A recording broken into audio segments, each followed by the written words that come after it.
Hello, everyone. So welcome to Therapist Connect broadcasts. So today we've got a really special discussion, which is a live version of our trainee talk. Now, some people who know Therapist Connect well will know that trainee talk is one of our big projects that we run on Twitter. So we've run this really almost since the start of Therapist Connect. I think it was kind of March time that we did our first session. And the idea behind it was just to get students within the community to be meeting each other, chatting together, for us to be able to talk about anything and everything therapy related, whether it's topics or stuff to do with the profession, learning, networking, whatever. We didn't really know how it was going to go when we started. It was just kind of trying an initiative to see how it would kind of play out. And we're really pleased that it's been really popular. It's been useful for students. We've had trainees and students of counselling and psychotherapy coming along every week and joining in. We've really enjoyed it. Up until now, it's been Peter and I running it. So Dr. Peter Blundell, who will introduce himself in a moment, and myself, Kaz Vinstead, who co-runs Therapist Connect. And we've recently had Zakia, who is one of our volunteers, and she's recently joined our trainee talk team and has already run one discussion on her own. First person ever to run trainee talk on her own, which is quite a big deal, actually. We do get quite popular. It does get quite busy, and we are obviously having discussions, and then on our side we are retweeting everybody's answers and everybody's conversations, which enables everyone to kind of go on, put the hashtag in and read what everyone said. And for all the students who couldn't turn up on the Monday as well, which we run it, by the way, Monday 2 to 3, for all the students who can't turn up at that time to kind of catch up. So that's a brief overview. So we're here today for a live version, but it's just basically a kind of getting to meet some of the students who have been and are involved, getting them to talk a little bit about their experiences of trainee talk, but also just the experience of being a student, which is really important. We're a big supporter at Therapist Connect of students' voices being heard. We really think it's important that there's a space for that. So welcome, guys. It's really great to have you here. I'm going to hand over to Peter, who can introduce everyone. Thanks very much, Kaz. Yes, I'm going to introduce everybody. A couple of things I just wanted to say about trainee talk, which I think is important, is if people were interested, hadn't seen it before, and were interested in the discussions, you can just go to Twitter and put in the hashtag trainee talk, and all the previous debates and discussions that we've had will come up. So even if you've missed it, you can still look back on some of the things that we've talked about. And also we've had so many students who are interested in coming and speaking on this panel today, but some haven't been able to make it because of the timings. We've also had quite a lot of international students as well who get involved with trainee talk, but have not been able to necessarily come today because of the time differences and different commitments and things like that. So I just wanted to acknowledge that as well. But we have got a selection of students who've come today, and thank you so much for coming here to give up your time to kind of have a discussion and a chat about what it's been like to be a student. So we've got Jenny. Jenny's job is a Director of Communications for a housing charity in Manchester, and she's currently retraining in person-centred counselling at level 3. So thanks and welcome to the panel. We have Becky, who is on her level 4 diploma in year 2 and also training in the person-centred modality. She's also part of PCU trainee social media team and the psychotherapists and counsellors for social responsibility. We have Andy, who has just finished his postgraduate diploma in counselling and psychotherapy from Keele University, which is also a person-centred course. and he's just taken his first steps into private practice. We've got lots of person-centered people here, which I love that.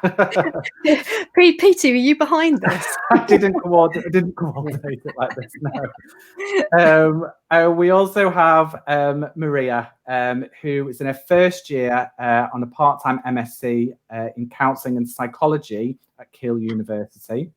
But before that, she spent the past 22 years home educating her 5 children. And maybe you can talk a little bit more about that when we have our discussions and our debates. So thank you everyone for coming along to this panel today. So I suppose the first question I think might be is just to tell us a little bit maybe about how you came to become training as a therapist. What kind of drew you to this as a profession? I'll leave it up to you. Who wants to go first? I can go first. Go on, Jenny. Yeah, that's okay. I've worked in charities for the past decade in mental health, women that have experienced domestic violence, housing charities, and I've always found that the counselling end of those charities are really struggling, and there just isn't enough of it. So I think from my roles in there, I decided to retrain because it's just really important. And I think because I've got communication skills, it's interesting how transferable some of them are over to counselling, and how I just assume some of them would be and are totally not transferable to counselling. It's actually really hard to learn. So yeah, that was why I chose to come over. And I've had my own experience of therapy as well. And I think once you've had a really good therapist and they can work through that change with you, you want to be able to sort of do that for somebody else as well. So that's me. Thanks, Jenny. I think it's really important that I think so many students bring so much past experience with them, and sometimes can be quite surprised actually when they start training that they can use all of that as a therapist once they get into training. So yeah, so thank you. That's really interesting. I don't mind going next. So I did a degree in history and I planned to be a history teacher.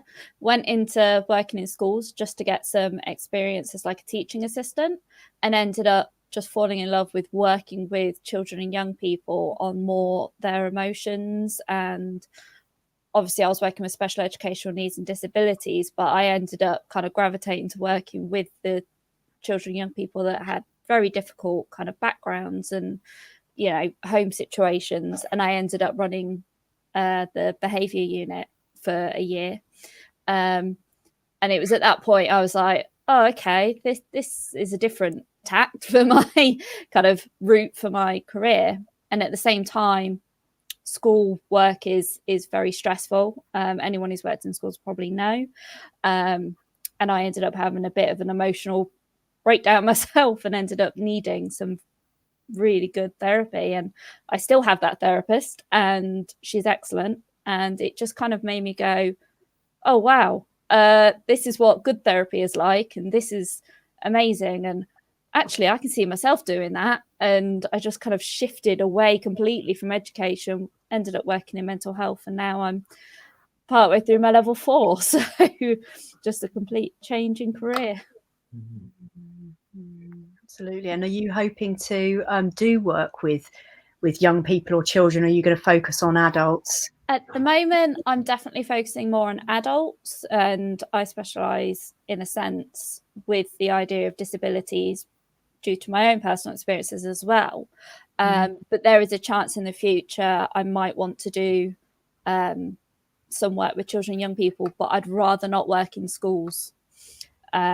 I know there's a call for more school counsellors and stuff, but I think there's also a call for, you know, those children don't get to access therapy outside of term time if it's only school counselling. So I think there is a route to do it in private practice as well. So yeah, absolutely. Yes, I mean it's a really good point. As someone who works with teenagers, I work with kind of 13 plus.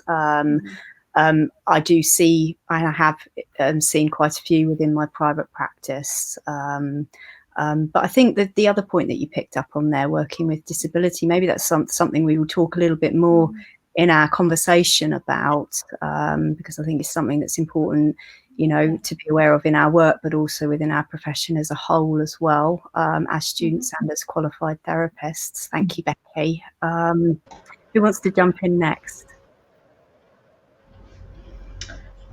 I'm happy to. I'll jump on the education bandwagon.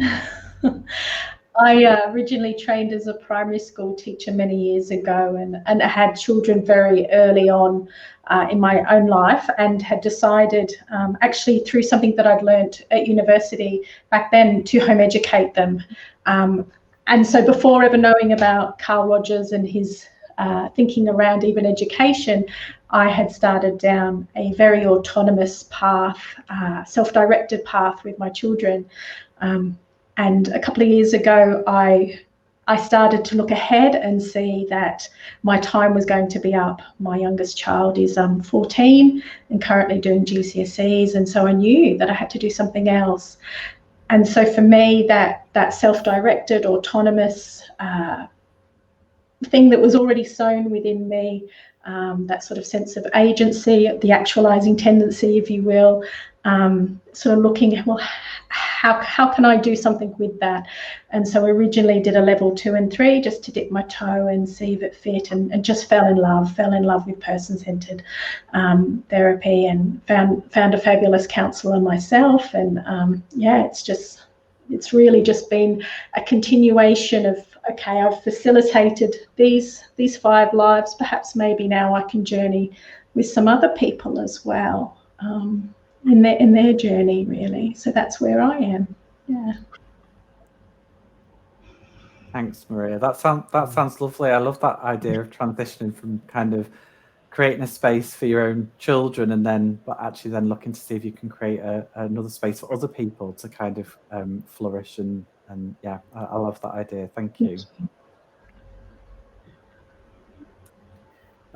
So I came at it for sort of a variety of reasons, really, and I suppose the key one really is having the opportunity to do it. I never sort of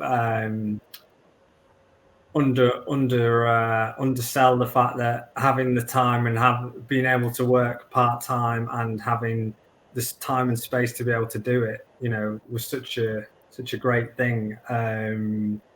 And I suppose it helped the fact that I'd had quite a sort of checkerboard career and not really any sense of a vocation or anything like that. And I think that sort of searching for some meaning in my work sort of led me to do a level 2 evening course at a local training centre, and yeah, just kind of clicked with it straight away. Clicked with person-centered theory, clicked with counselling, and then yeah, just kind of went from there, really. And as I said, I sort of have to really appreciate the impact that personal therapy had on me, and knowing how it could work, I think sort of gave me the confidence then to go and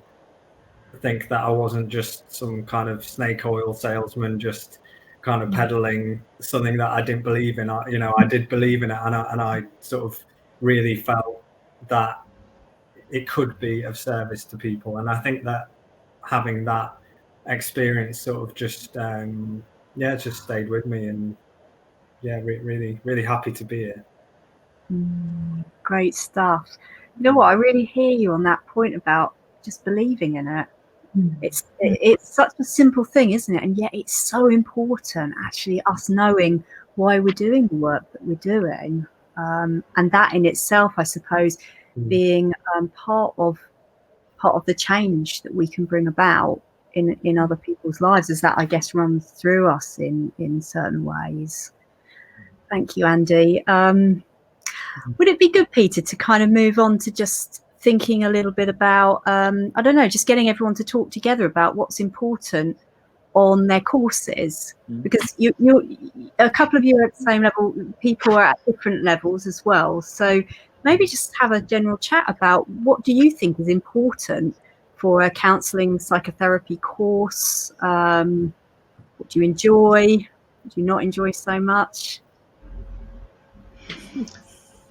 I think for me, I wish I'd at a much earlier level taken on my own personal counsellor. I had therapy in the past for different things, but even on my level 2 and 3, I wish I had gone and had counselling even in that stage as well, rather than waiting until it was a course requirement. I just think there's something in terms of the personal development needed and the self-awareness that's needed for this kind of learning. I just think to just start unpicking some of those things just feels really, really helpful. So I think that's probably a regret maybe that I have, but I wish I'd done that sooner. Yeah, it's an interesting point, because I was saying that I have my therapist for quite a few years now, so I've been with her throughout my journey so far, and it isn't a course requirement even on my level 4, which is quite surprising when I think about it. I think there's only a couple of us in personal therapy now, and being able to unpick things even on level 2 and 3 has just been really rewarding, because then I'm able to then bring it into class, and I'm often reflecting in class, like, oh, this is what I talked about in therapy this week, and I say it quite excitedly, like, I have no issue with kind of exploring it slightly more wider than some people might want to keep it more to themselves, which again, entirely up to them. But I like being able to share what I've learned. There's something in that, Becky, I think, around... I'm interested in... Oh, go on, Andy. Sorry, go on, Andy. No, sorry, Peter. I was just going to say that I'm interested in hearing people's experience of counselling training since March, just because I'd finished the kind of the course requirements in terms of face-to-face learning time by that point, and one of the biggest learnings for me by far whilst I was doing my course was the relational aspect of being in the same room with someone, and I was just wondering for those people still on the course now, how different that is now, and whether just how you're experiencing it really. So if I can answer, I'm just on obviously the beginning of my journey, like a junior level 3, and I've gone from face to face in my previous course to all online triad work, which I think actually you need a number of different skills for, which we've had to learn along the way, because we're not sat in a room with people, sort of across, being able to lean across them, and you've had to pick up on lots of different things, which I think has been difficult, and I think it's been rewarding to learn those different skills maybe, but I think you're losing out from the classroom work as well, and you're sort of missing out on building up all those skills as well. So I think it's been a bit of both. A good opportunity, but missing out on sorts of different learning as well for me. Yeah, I think sort of one of the... No, go on, Andy, carry on. Sorry, Becky.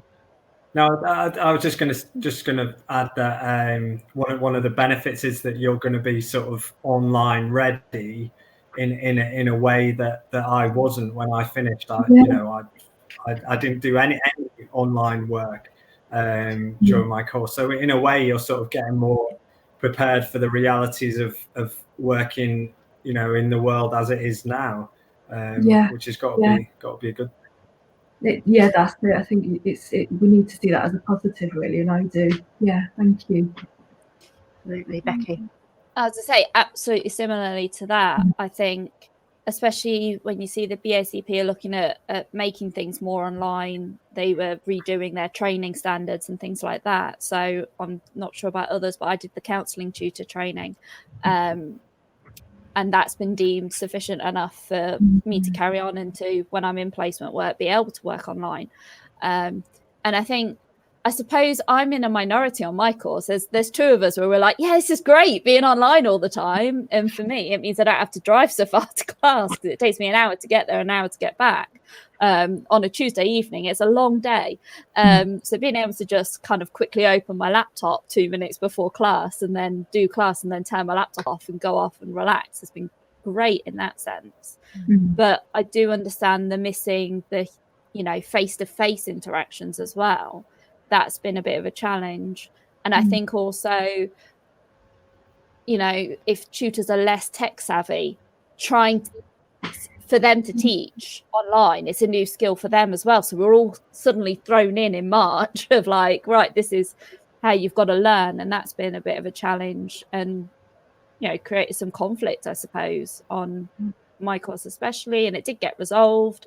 But yeah, it was just an added stress in the midst of everything kind of thing. Yeah, I started last September on a level 6. So we were face-to-face to begin with, and then in March quickly moved to online, and it's been a mix of blended learning this last little while. We have done some face-to-face, and we've done some triad work face-to-face. But even just being face-to-face in masks is a very different scenario to what it was last September without them. So it's almost a bit of a blessing and a curse for me. Working with somebody with a mask I think I'd rather work face-to-face online, where I can see everything. So real mixed bag really. I think the thing that I have missed the most is the opportunity for more experiential kind of learning. I think that, you know, if you're in a room and you can pull out paints and pens and have those real kind of face-to-face immediate discussions about things, that's the stuff that I think lends itself better to a classroom. And then the other thing is just the conversations of standing around over a cup of coffee, where you solidify the relationships of people that you're going to be journeying through with. Like that's missing, and that can sometimes feel a bit lonely, having to schedule in, you know, a chat on Teams or something. So I think that's what I've missed really. Yeah, you guys are picking up on so many different things, though, different elements that are involved, and I think it's great that they've all been kind of looked at there, because it is, I mean, if I just think about Peter and myself, my main income comes from running a full-time private practice. Peter's main income comes from lecturing at the university, and so between us both, we've both had the experience of what you guys are talking about. You've had to have all of that because you're doing both your learning online and also then, you know, if you're seeing clients, you're doing that online as well. So that's a lot of change. That's a lot of difference. And, you know, I mean, I agree. Like a couple of you pointed out some good sides of that. Actually, when we first went into lockdown, I was a bit the same as Becky. I was like, I don't have to leave my house. I'll just do all my work here. And that felt really nice at first. And now I'm in the position where I'm like, I really, really want to get back in my consulting room and see my clients face to face for various reasons or whatever. So many things that come up. And I think for students particularly, that's going to be dependent as well on what level you're at. Have you seen, like Andy, you've just finished, so you've been seeing clients in your placements face to face. So if you have to go online or whatever, that's a new experience. For some people starting, and their whole experience of counselling so far has been only online, with the profession itself trying desperately to catch up because we haven't thought about this a lot. There. So yeah, I don't know about you, Peter, if anything comes up for you. As I think for me, particularly around teaching and picking up what Maria was talking about, that kind of experiential element of things, and I do think there is aspects that are missing, that actually being together physically in a room, I do think it changes, but I also think that there is creative ways, I think, that you can try and still create those experiential elements of the course online. It might just take a little bit more planning, thinking through to try and create, it's not the same, but maybe different aspects. And I've been quite surprised actually how much a group, say personal development group or even just a class, can kind of bond and interact online if it's set up, you know, in the right way. But I also think there's something to do with, for me, initially, that idea that it was temporary, that idea that kind of, okay, this is what we're doing for now, and kind of everybody got on board with it. And now almost this idea of, oh gosh, this is what it's like to work online all the time, every day, for 12 months over a really long period of time. And I think there is something possibly different in that, actually, you know, that enthusiasm that was there at the beginning, maybe people are starting to feel actually Zoom fatigue and all of those different type of things that maybe we weren't looking at the beginning, and that we've started to look at a little bit more now. And we'll only know about that once we've lived through this and we start to figure out what it is actually like to do this over a long period of time. Yeah, absolutely. And then what it's going to be like to go back, maybe, and how that feels. Because Maria, when you were saying there about being, you know, in the classroom, being more interactive, getting pens out or whatever. Well, as an integrative practitioner, I like to be able to be very spontaneous in my room, and I really feel that when I'm online, that there's a kind of, I can do things, but it's a little bit more tricky, or it's a bit like, right, okay, well, if I get you to draw something, for example, you then have to take a photo of it, send it over to me, and it's all a bit like, I don't know, like you're not so involved in the process or whatever. So definitely upsides, downsides. I guess the word is difference. It's different, isn't it? Yeah. I think for me, it's been really handy at showing people what my world is like, because being disabled, this has actually been quite a kind of a blessing in one sense, because suddenly people are seeing into my way of needing to work. I've been very lucky with my non-counselling job that they've always been really open to being very flexible for me, and because they work with special needs and disabilities, I'd be worried if they weren't, but they've made lots of adaptations. So I worked from home a lot anyway, and now it's becoming more of a blended style of working. And I'm thinking kind of long term, like when I go private practice, I want to be very blended to make it as accessible as possible, not just for clients, but for me as well as a practitioner. So I think this whole process has been really useful at showing people a different way of doing things. I mean, it's dragged people kicking and screaming into the 21st century in a sense, you know, and we've all experienced it in various positive and negative lights kind of thing. But I think it's been really useful to make things better and different for a wider variety of people, clients, practitioners, supervisors, tutors alike. So I'm quite excited in a sense to see what comes out of this when we all come out of lockdown, that word I hate. Yeah. Absolutely. I mean, that is such a valid point. And I guess maybe moving on a little bit to thinking about working with difference within our work, and working with diversity. We've run a couple of trainee talks on this. So Susan Cousins ran one for us, which not all of you will have been around for, I don't think, because that was last academic year, where we talked a bit about working with all kinds of things, including microaggressions in the counselling space.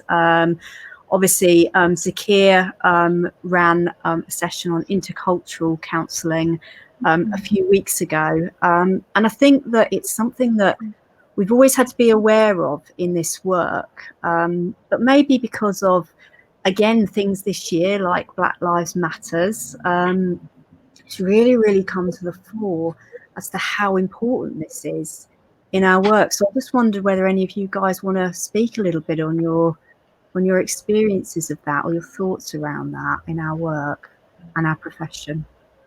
Well, yeah, I mean, I've got thoughts around that in terms of training and in terms of some of my experiences on the course, where I think that to give sort of the benefit of the doubt to the trainers, I think there was a lot of experimentation and awareness that a lot of things might not go to plan or go wrong. But I remember sort of the fallout from doing a privilege walk. I don't know if everyone's aware of what a privilege walk is, but it's kind of everyone starts off at the back of a room, and then you take a step forward if you have never been never been challenged about your relationship with your partner, say, or you've never been afraid walking home from the pub.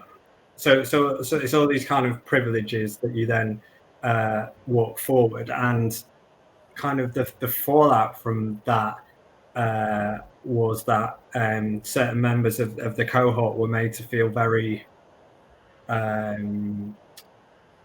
sort of inferior, I think would probably be the word that they would use to others, and it kind of set a very us and them sort of precedent, which then was hard to sort of heal that divide. And I think that the course, that was one of the ways in which the course was trying to address these issues within society, but I think it was kind of a bit of a misstep and a bit of a mistake, and it ended up sort of where a lot of members of the cohort, particularly the black members of the cohort, were feeling like they had to explain themselves, and it brought up a lot of just kind of, I can't, from their point of view, a lot of, I can't believe you're making us do this and explain this, and it's not our role to explain this. This is a counselling course. We shouldn't have to do it as members of the student body.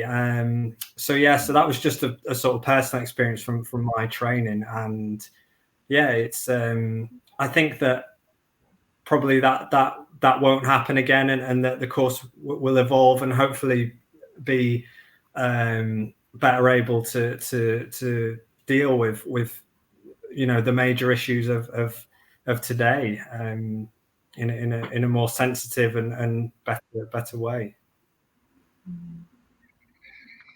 Thanks, Andy. I think there's something really important in there about that idea, a bit like what Maria was talking about before, this experiential learning, where we're learning from each other, but actually how we can do that in a safe way that isn't forcing people who've experienced oppression, discrimination, whatever, to be the tools of teaching. And I think there's a really difficult balance there to kind of ask people about that self-exploration, but without using people as teaching tools, without their permission, I think. And I think you've raised a really good example there of how those teaching tools can really, really make people feel lots of different ways, actually, and aren't always a positive tool for teaching, I don't think. So I think that's a really good point.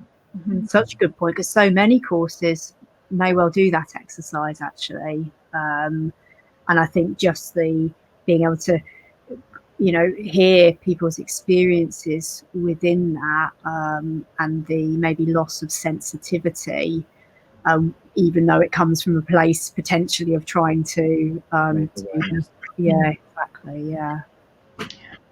Anyone else? Yeah, I think one of the things that we had, I don't know if you know Eugene Ellis from Barton. He came and did some sessions with us, which were fabulous. And one of the things that I really took away from that and would like to do more of was the creating space for particularly, white people to really unpick their feelings in a way that doesn't burden anybody. That in a way that like he has a wonderful podcast. I think it's on SoundCloud where he was talking about two therapists in London that created a space for white therapists to come and talk about, I guess, to have the really honest, open, authentic discussions without people of colour, without black people, without anybody from the BAME community feeling like they have to explain, they have to justify, they have to rise to the occasion. And so what felt like perhaps exclusionary in some regards actually had the had the effect of creating the space when nobody did feel that they had to hold anybody else. And I think that's the thing that I really felt that was missing from, I guess, my course last year, and we haven't tackled it this year, was that sometimes in the way that we looked at things meant that people had to carry ours, and I just didn't feel that that was a fair thing to do at all. And I felt probably in a very white privileged way, feeling my wanting to journey through that in a really authentic way, but realizing the pain that I might cause to somebody else. And yeah, I think there needs to be space that we can have these really open, gritty conversations in a way that doesn't burden and add to pain. And I felt that was really missing. Yeah. So. Absolutely. And of course, the person that you referred to there, Eugene Ellis, he set up Barton, didn't he, Peter? The Black African and Asian Therapy Network. I think he still runs it. I think that's really interesting, because on the courses I've kind of taken part in so far, anything on difference and diversity is normally done in like a 2-hour slot, and then it's ticked off, and it's not, in my eyes. And I've kind of looked elsewhere from training. That's why I joined the PCSR. It's why I'm kind of stepping into other spaces, so that I can challenge my own views, experiences, etc., and to be part of a solution. And I feel like training is not up to scratch yet with that. And there should be more expected on courses. And it was discussed heavily at a PCSR meeting, an anti-racism we had, and every single person said there that training is not fit for purpose at this time. And we were focusing on racism, but I could say the same for any of the protected characteristics, and you've got sexuality, which is currently in the news because of the trans and Tavistock and all that kind of thing. But also, obviously, I have a vested interest in disability, and that is not touched upon at all on training. I don't remember anywhere ever doing anything. In fact, students will raise an issue about accessibility, reasonable adjustments, and they're made to feel guilty. I've experienced that on a previous course, made to feel guilty, and ended up pushed off a course for asking for reasonable adjustments. So there's a lot more work that needs to happen.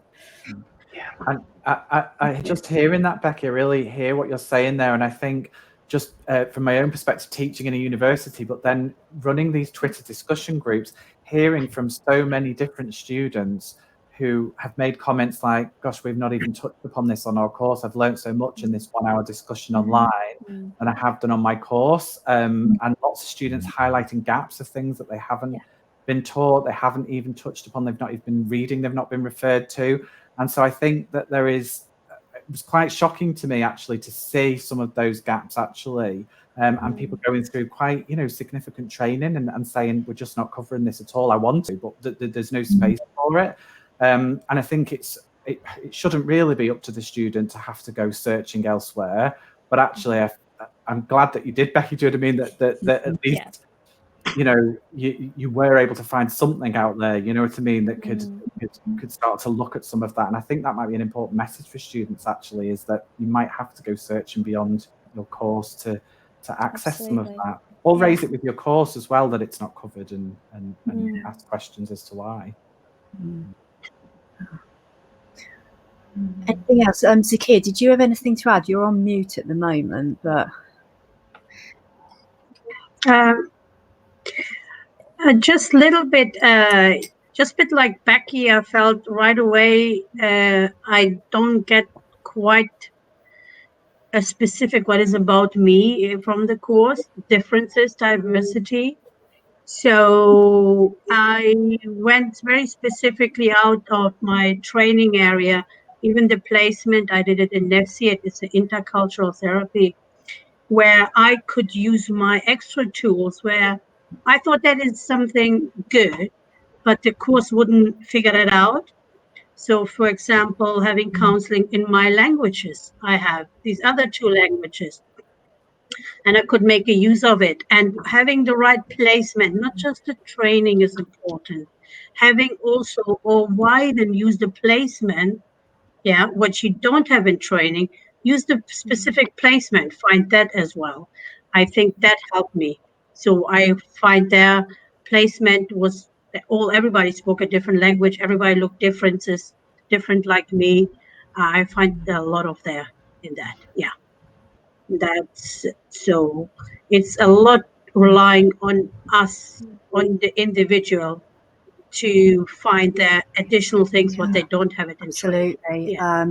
We're having another big discussion on this in the week, because I think there's something that's coming up here about potential systemic issues actually, and if there really is enough that comes out of training, I suspect not. There's a lot of work to be done in this area, and what needs to happen. And I think it's great that people do fill those gaps, as a few of you are saying there, and seek out. And I think that that's part of our responsibility also as therapists, as we do when we're qualified, and we think about these things and reflect on them in supervision. All of that. But I think that there is also something on the system level as well that needs to be considered. Thank you all. Peter, what's next? Well, I suppose one of the things that we wanted to talk about today was just what you have found as students as some of the rewards, I think, of doing your training, some of the things that you've found most rewarding and that you've enjoyed the most. Might be an interesting thing to consider.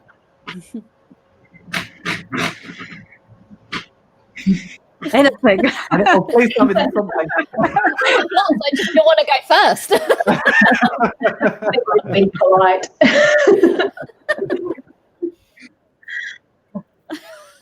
We need you, Becky. Why not first? You know what? I always wait That till last and I motivates check us. in and check out as well. So this is a common thing. I'm working on it.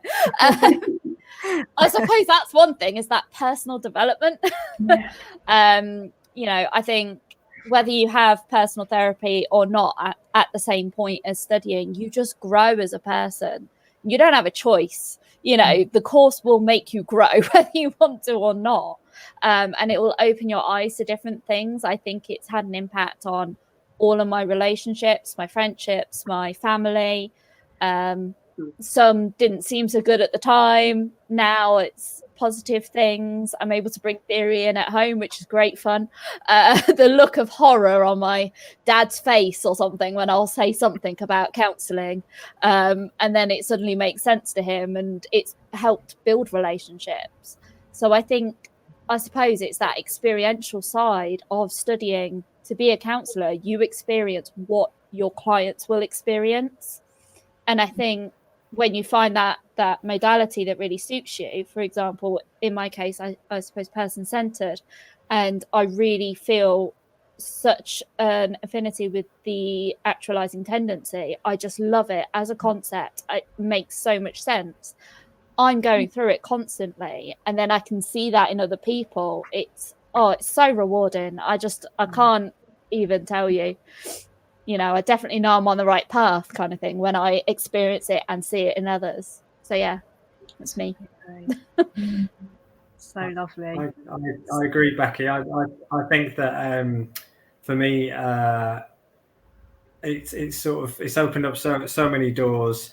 But even if it hadn't, I would still feel like the personal growth, the personal development has been worth every penny of the course, because I kind of, it's almost like I had my life sort of before counselling training and my life after counselling training or during it, and it just feels like I'm able to see things in a different way, and in a sort of in a better way, and in a sort of way that has helped my relationships. It's helped me to accept myself, and just it's like it's given me like an extra spring in my step, sort of every day, just kind of a little bit of extra bounce, and it's just been really invaluable. And so definitely echo that that sentiment. And sort of with that, unfortunately, I'm going to have to go. But I've really enjoyed the discussion, and I look forward to speaking with you all at some point later. Thank you so much, Andy. Thank Thank you you very much. Thank you, Andy. Bye. Bye-bye. Bye.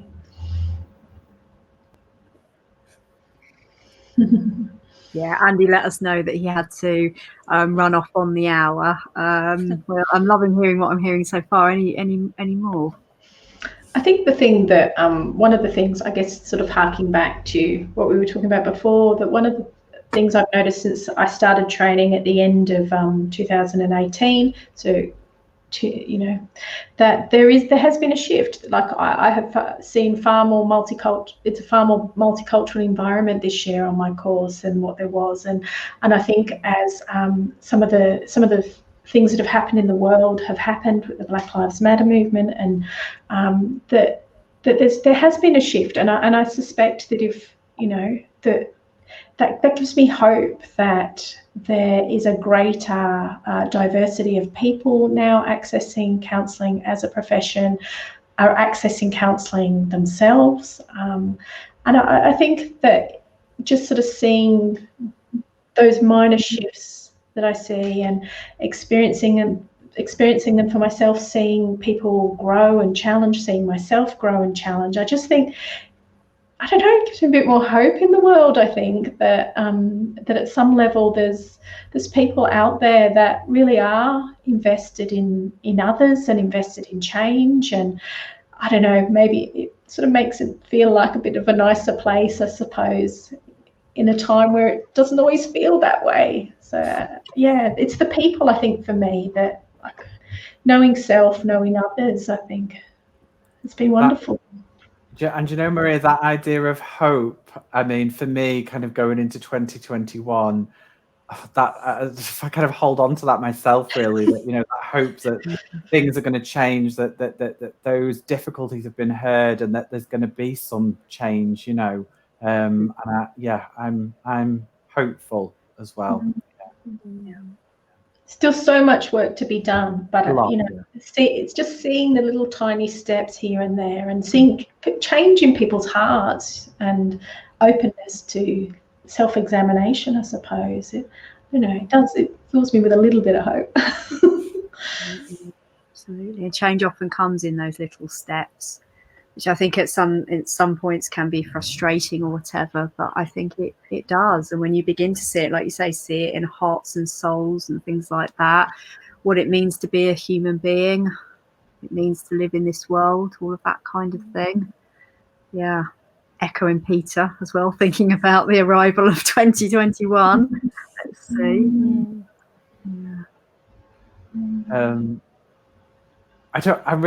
We've just moved on to hope, and I feel like my next question was gonna be something about a bit more negative, which was some of the difficulties that we I know. I've got another question for the end, which might lift us up a little bit. What are some of the difficulties, I think, that some people might have faced during their training, that they think actually that the profession needs to sort? I know we've talked about some of them already, but some of those challenges maybe that have not been helpful, I suppose, as a student.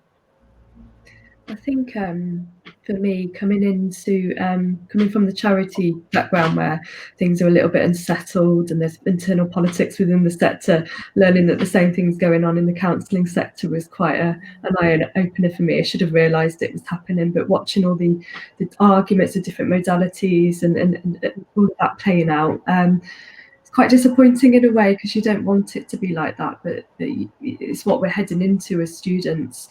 And I think if I bring up the dreaded scopes, we're not taught about that in our course. I've raised it in questions in my class, and my tutor sort of tries to push me to the side a little bit. None of my students know, and I think it's important that you have that knowledge going in to this job. You're changing your career, and actually that has a big potential to change how you go into it, and it's really important. So I think the challenges that I'm learning about outside of my course, I think, and getting the awareness is not happening for everybody in training, and I think that's quite a problem actually. I would echo that. I think, like you said, you raise something in class and it gets kind of batted to the side. I remember raising it on a previous course and they didn't want to talk about it at all. I've raised it a couple of times and I keep doing it. I feel like devil's advocate sometimes, but my tutor is kind of engaging with me on it. She knows how I feel about it. She knows, what membership bodies I'm part of and the fact that I'm part of two and why, kind of thing. But my peers just, I don't think it's that they're disinterested. I think there's a privilege with doing a course where you're normally working as well as studying. My course is an evening course, even though it's level 4. So most people on my course are all working full time. A lot of them have children.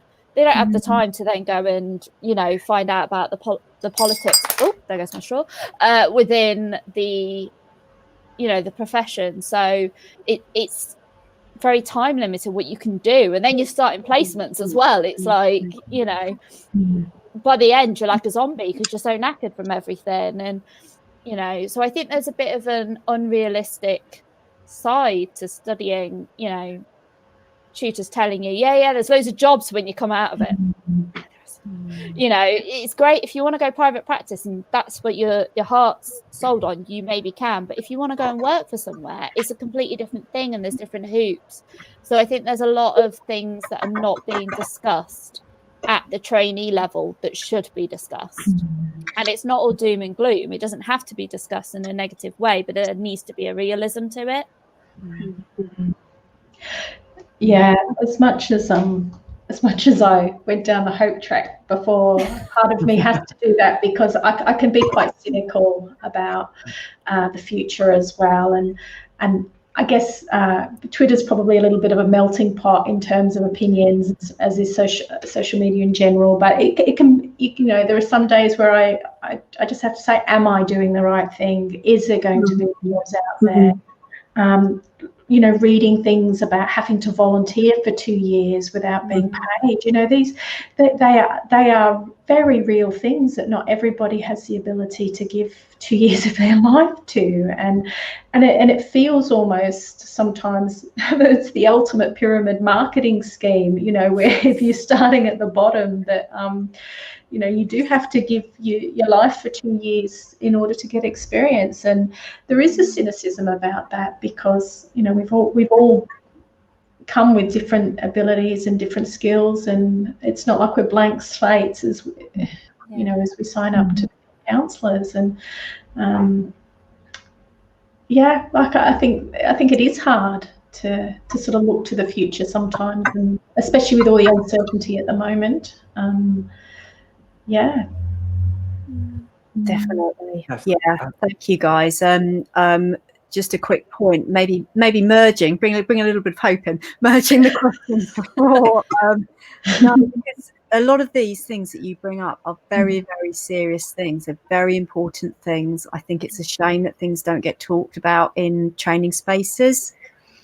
I think there's different reasons for that, but I think that talking about things, well, we are meant to be therapists, so talking about things is really, really the best way. Not that it necessarily changes things, but for sure, if I come back to what I was saying in the last question about change coming in very small waves, but it's important that change happens.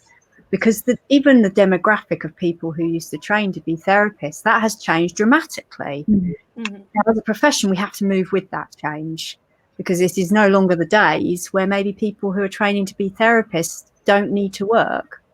Actually, everybody ought to have the right to work, not to be, that there's an obligation that there's a job, but that everybody has a basic right to work, to earn money for what they've been trained in.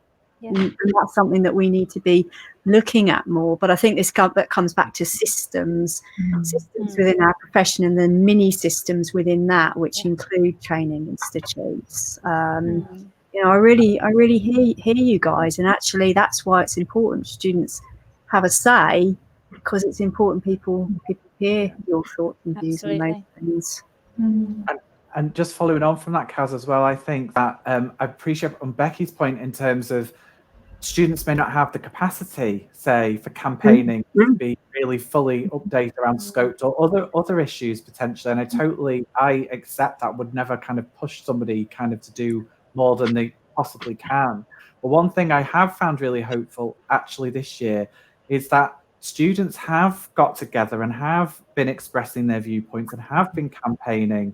And actually, your views are valid, and people do want to hear them. And actually, I feel like that there is more of a movement where actually we're encouraging student voices to be heard, because it's a future profession.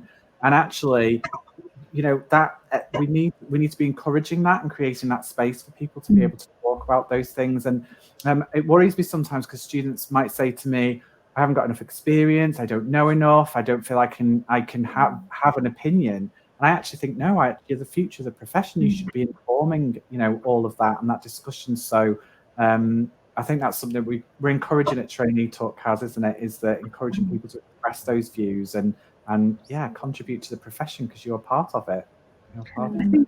I think that's actually given me the confidence to speak up on it sometimes, knowing that I'm with a group of trainees that all sort of feel the same. It's a safe space, and I think that will probably encourage me and students in the future to speak up about it more. I think it's real, really, that we have that opportunity. Yeah. I'd agree with that. That's partly why when I joined the PCU, I said, you know, do you have a trainee subsection? No. And then I know Bill, who did your short scope ed videos, he was kind of spearheading to get something started, and now there is a Twitter available, and there's now a Facebook group for general PCU stuff that went live today, and that's really exciting. There's been a shift that there wasn't before, so now there's somewhere specific for students with student issues to talk to the union, which wasn't there before, you know. So there are things changing. It's you know, tiny little steps every time, and I'm impatient. I think sometimes I'm like, why can't it happen now? But yeah. All right, are we going to end kind of talking a little bit about Trainee Talk itself, or I don't know if you had anything else there in your questions, Pete? Well, I suppose it was a bit of a one-liner question, which was more about if somebody was starting out as a trainee, have you got any little bit of advice that you might be able to give them as they set out on their career path? Can you summarise all your advice in it?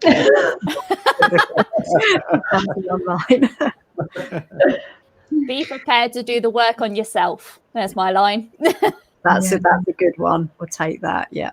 I think it's be prepared to see some of your relationships and your relationships change as well as yourself. Absolutely. Yeah. I think for me it was that I thought I was coming to learn a set of skills and a set of tools and learn, and really what I've learned is, you know, a way of being. So Roger's words are pretty spot on there, and so I think for me is it ties in nicely with what's been said already.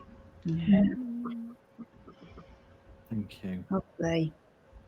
Sorry, Kaz, I took everybody away from your question there. No, it was a good question. It was a brilliant question to come in with. I guess just a little bit on Trainee Talk itself. I don't know if you guys want to comment on what have been your favourite conversations, or you know, what would you like to see more of? Any of your experiences, really.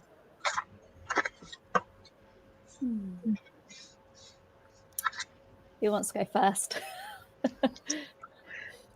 I think some of mine have just been around what we've been talking about now.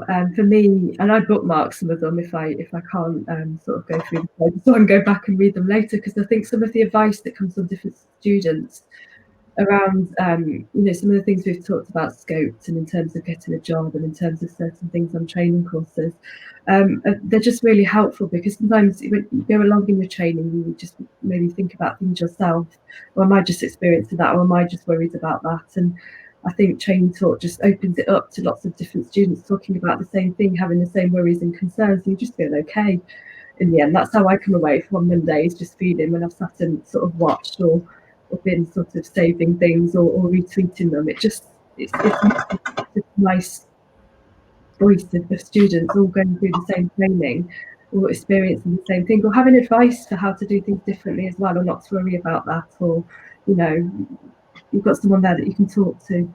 So I find it really helpful. Absolutely. So kind of as a supportive space, if a you like. Support group, or a hug sometimes if I'm having a busy day and then having to train and thinking, oh my gosh, am I doing the right thing? That tells me that I am, absolutely, and it makes me carry on sometimes, I think. Yeah. Thank you, Jenny. I think for me that the gift of perspective is really what that I just love. I love the same thing about an encounter group that I love about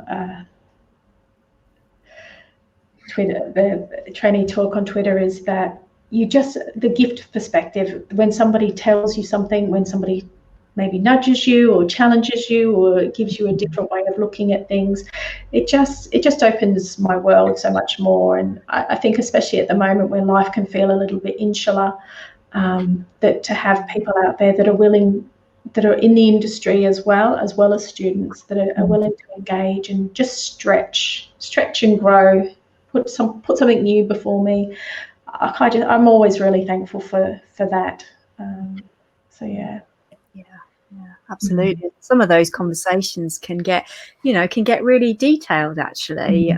It's been really nice this term, seeing, it not just kind of being a question from us and then one answer, actually people coming in with things. And of course, then you get the Therapist Connect community as well after the hour, sometimes coming back even a day or two, sometimes a week later, actually then suddenly picking up on a comment or whatever, which gives some really nice perspectives, I think, just outside of the kind of the facilitated hour with Peter and myself and Zakia. So yeah. I think for me, I struggle to own what I'm good at, and so it's kind of helped me put myself out there a little bit. Like, one key strength for me is that I love theory and I get really into it. So whenever there's subjects on anything theoretical, there was the main one that I remember, probably for my own biased reasons, is the person-centered, the 6 necessary conditions, all that kind of thing. I got really excited about it because I was able to then express stuff that I know and I feel in myself. And like Maria said earlier, this way of being, I was able to then express that in such a public way, and I wasn't shying away from it. So I think it's enabled me to kind of grow personally as well, to the point where I'm now doing this. It's that just goes to show the power of something like that on Twitter, just a little hashtag, 1 hour a week that you're engaging with. It then helps you as a person grow and challenge yourself and experience things. And I've connected with some wonderful people through it, and then those conversations go away elsewhere and you talk on WhatsApp to someone, and it's we're all over the country, and you've got international people as well. It's amazing to be able to connect with people when, especially now, we're all isolated, and it can be quite lonely and hard work doing this kind of study. And it's just such a, you lift each other up. It's just so rewarding. Yeah. I would add to that about the different modalities. Like, as much as this has been very person-centered today, that's not always the way on Twitter. And people that are contributing are often from different modalities, and so that's been really great for me to experience those perspectives as well, because there can often just be one way of thinking when you're studying a particular modality. So I've really benefited from that, and I've often gone away and thought about it or looked something up, or it's been really helpful. Yeah, absolutely. Thank you, guys. I felt quite touched, actually, some of those comments. You know, I mean, I know Becky, because you were saying, you know, about your confidence and things like that, and that really, yeah, I really felt that when you were talking, actually. It was really important.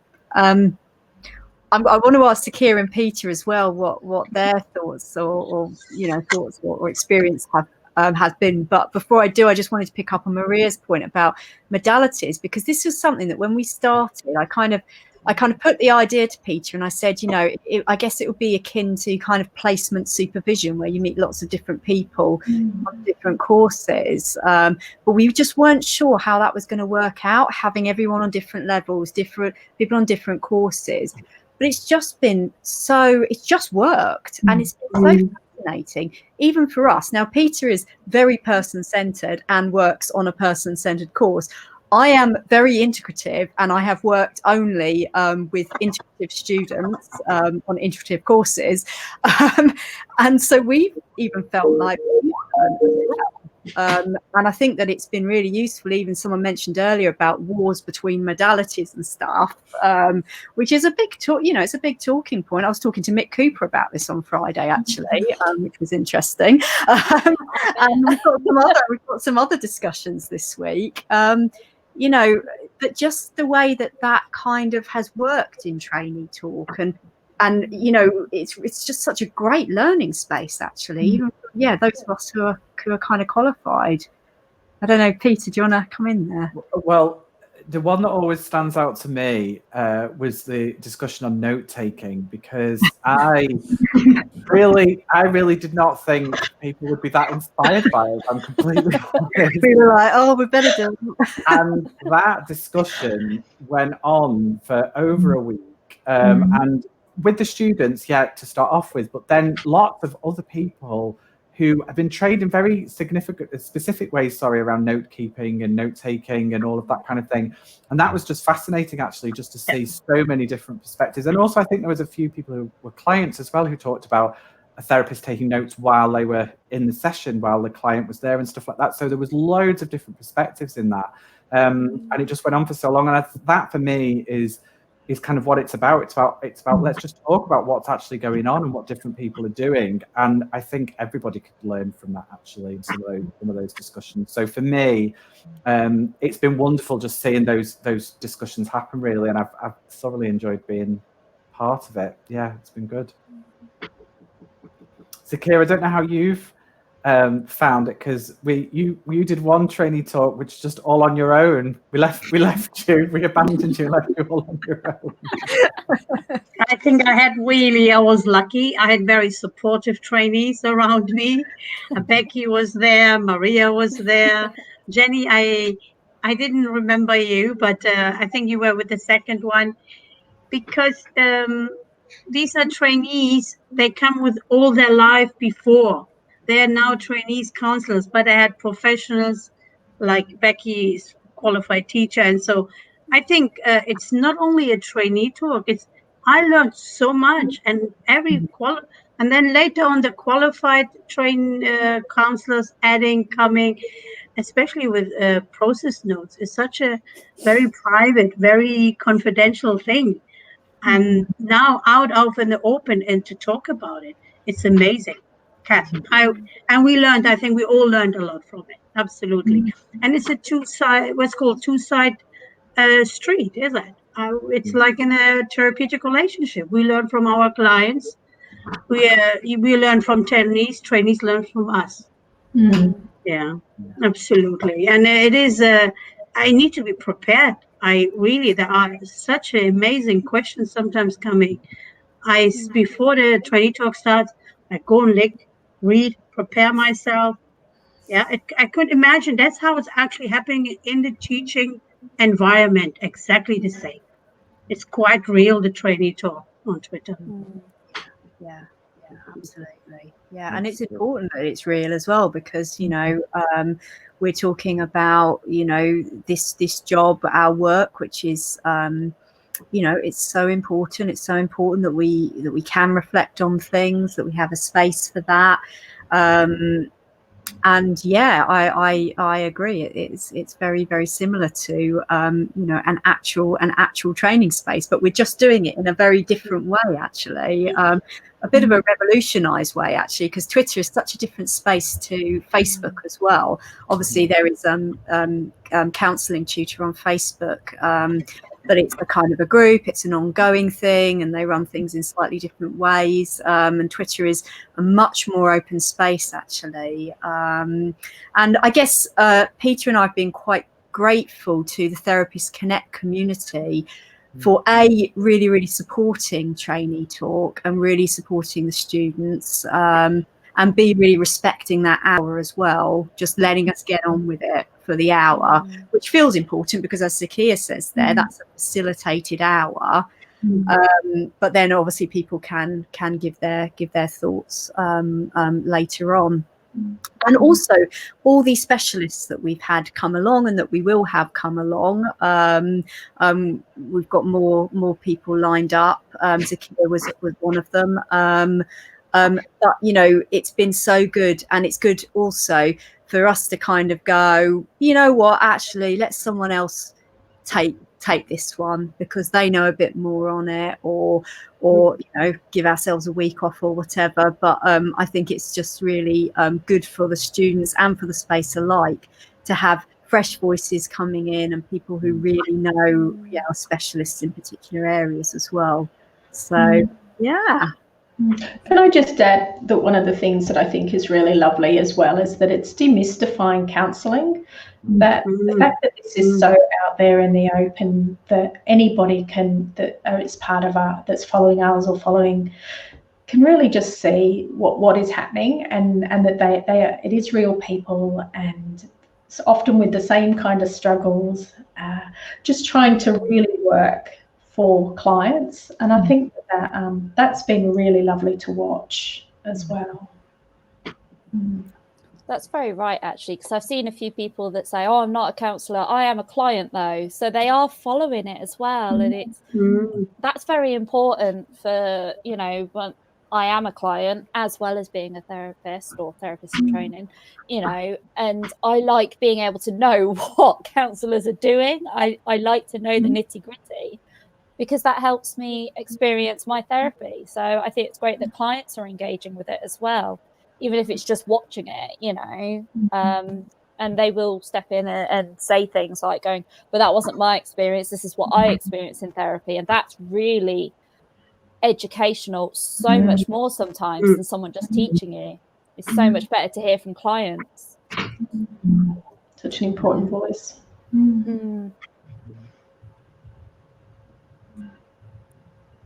Thank you. It's lovely hearing those reflections, and I think something about that, about Twitter being so public, I think it really does challenge us as professionals or professionals in training to really think about that space and what we put out there, and that everybody is watching almost. You know, anybody can find what we've talked about.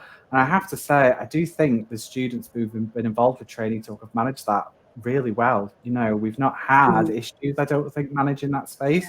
I think it's been really respectful, and really, for me, around what Twitter should be about is that process of debate and discussion and inquiry. And actually, I'm just trying to make sense of this and, you know, asking questions.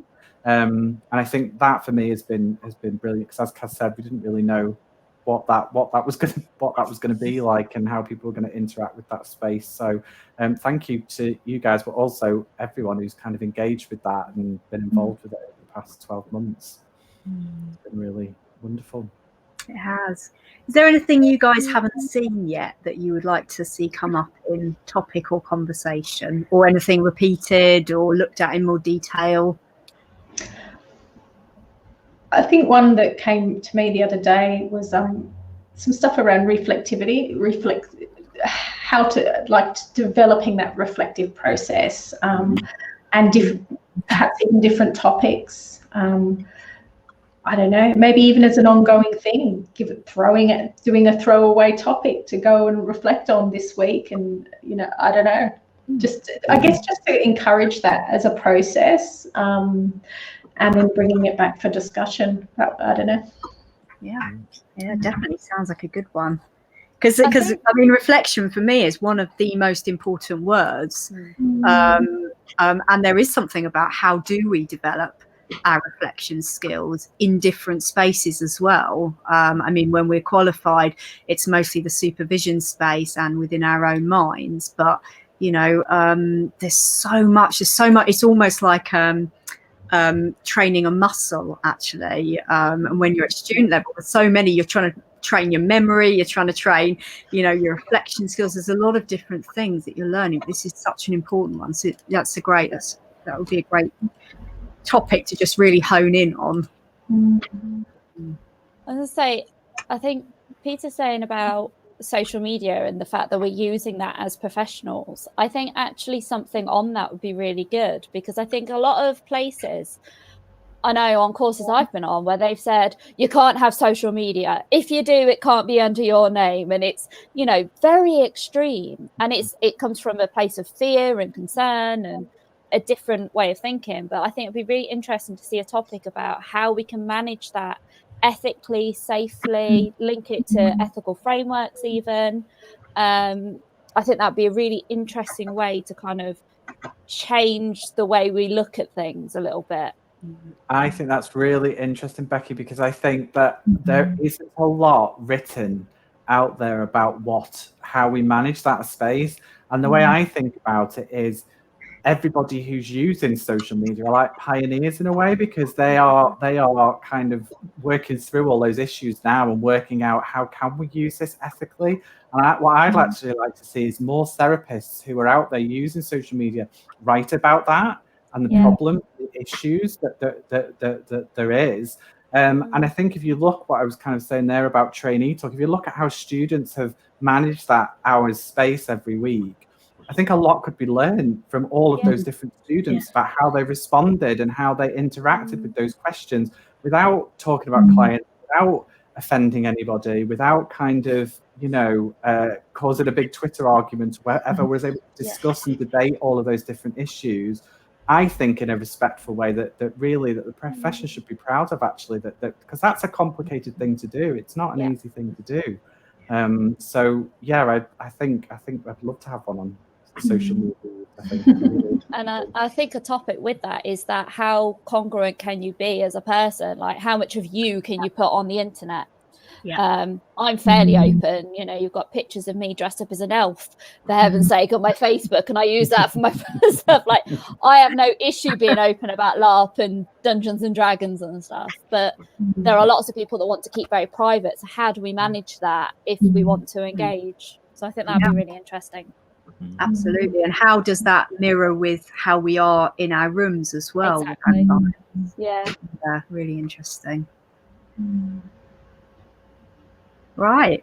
Well, if you've got any other ideas, you're always welcome to message us on the TC account and send them over.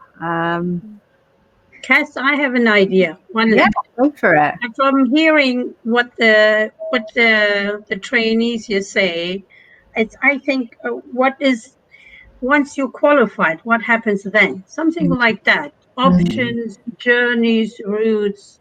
This is part, and I think in my personal therapy, we never talked about it. Always very general. Oh, you will get the job. Oh, everybody needs the counseling skills. And it was a struggle. And I think it's a very common struggle. You know, having a level 4 diploma, being qualified, what can you do with that? And how secure you really can earn from it? Because you have depth, you have paid so much for it. How can you get part of that money back by being employed or not employed? I think that is a topic which many trainees would be interested in. I think that's a really good point, Zakir, and things like, where do you look for jobs? You know, how do you find them? All of that kind of actually practical stuff, which I think you're right. I don't think it does get talked about often enough, actually. Definitely. And I mean, I know kind of specialising in private practice, that this is something that's not talked about enough on many training courses. it's things that I know some of the membership bodies are thinking about that and trying to kind of fill in some of that gap. But what it does mean is that there are a lot of trainees who finish or qualify and have no option but to go into private practice because there are no other jobs. But then it's kind of like, well, how do you do that? And you know, what are the right routes to take? What support do you need on that? And actually, arguably, I would say that people need to be thinking about that before they qualify, in order to kind of prepare. So absolutely great topic. Probably even more than 1 week on that, I would think. All righty. I think that's it, isn't it? Yeah, well, it was an hour and 20 minutes. So we've talked about a lot there. And I just wanted to just say thank you again for everyone coming today, because I know it's giving up your time to kind of talk about things. But, you know, as we said, I think it's really important for students to be able to hear other students' journeys and what they've kind of gone through, and kind of the difficulties and the rewards that you faced, because I know just some feedback we've had from other students is that actually that's been really important for people to kind of make sense of where they go on their journey as a trainee. So thank you so much for sharing that. And I know it can be a little bit vulnerable kind of being here and talking about some of your stuff. So thank you very much for doing that. Yeah, absolutely. Great job, guys. It's been a really interesting discussion. And yeah, just echoing Peter, thank you for coming today, but also thank you for coming weekly. And I'm just really glad that people are getting stuff out of it. Yeah, it's a pleasure. So thank you. Absolutely. Thank you for doing it. Yeah. Thank Yeah, you. it wouldn't be here if you guys didn't do it. That's true. Well, except for when Peter and I just decide to leave Zakia to it. Hey, but she did amazingly, so you know we don't need you. Problem solved. Thank you. I don't really want to leave it on that note, but it looks like that's what we're going to leave it on. I had enough backup. They helped me and prepared me, and they said the rest you need to manage on your own. Without their guidance, I would be hopeless lost. But it's really great for us to have Zakia on the team as well now. So we're looking forward to that in 2021. And we are, we'll kind of be back. Obviously, we're now January, so so we will be back with our talks weekly. And hope all your academic terms start off on a good note as well. Thank you.